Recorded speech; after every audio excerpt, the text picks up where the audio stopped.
A 10-year-old girl shot while she's sleeping. A senseless death that today we learned is tied to gang violence and a revenge shooting against the wrong home. Instead of getting ready for a new school year, Lavinia Lowe's family is left to remember her shining soul as forever 10 years old. Thanks for joining us. I'm Will Rio. And I'm Zaina Halliburton. Lavinia was shot and killed while sleeping in her Beech Island home 35 days ago. The sheriff's office says 5 suspects are now facing charges. Officials believe this shooting was gang retaliation for another shooting that happened days prior in Warrenville. Only their intended victim hadn't lived in that home for more than a year. The news of suspects in custody came after more than a month of silence on the case, but this is just the start of the fight for justice for Lavinia's family. Your Sydney Palmer joins us live in the newsroom. And Sydney, you got the chance to speak with her family about what this has been like for them. That's right, Zaina. One family member that I spoke to at the press conference this morning said that after hearing the news of the arrest yesterday, they went to celebrate at Lavinia's gravesite. But they say that even though arrests have been made, their family will never be the same.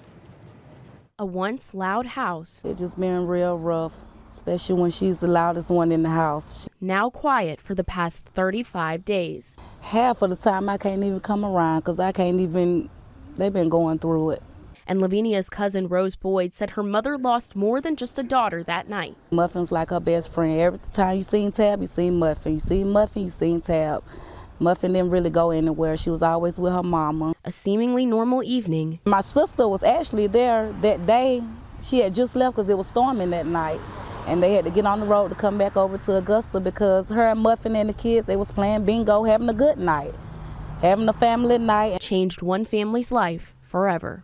It was awful when we got there. Everybody was just hard down crying. When I seen all the bullet holes, I just broke down and cried. And today, 35 days after her death, 5 arrests have been made. Aiken County Sheriff Marty Sawyer says the investigators believe this tragedy was a retaliation to a shooting a few days before, one that involved gang activity. You have an innocent family who's working, doing what they're supposed to do, and they end up being the victims of a crime for a guy that lived there a year and a half ago. And while Rose says time has helped, the family will never fully heal. It definitely won't bring her back, and we feel a little better, but it's won't never bring her back. I just pray they give them and do what they have to do to them, because that was wrong. There's no sorry, there's no nothing. It was wrong. In Aiken, Sydney Palmer on your side.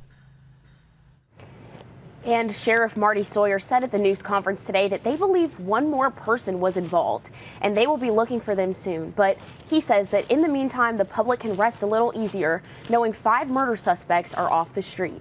Which is a huge update, and we are thinking about that family. Thank you for that, Sydney. These are the suspects here on your screen. All but one has a photo at this point.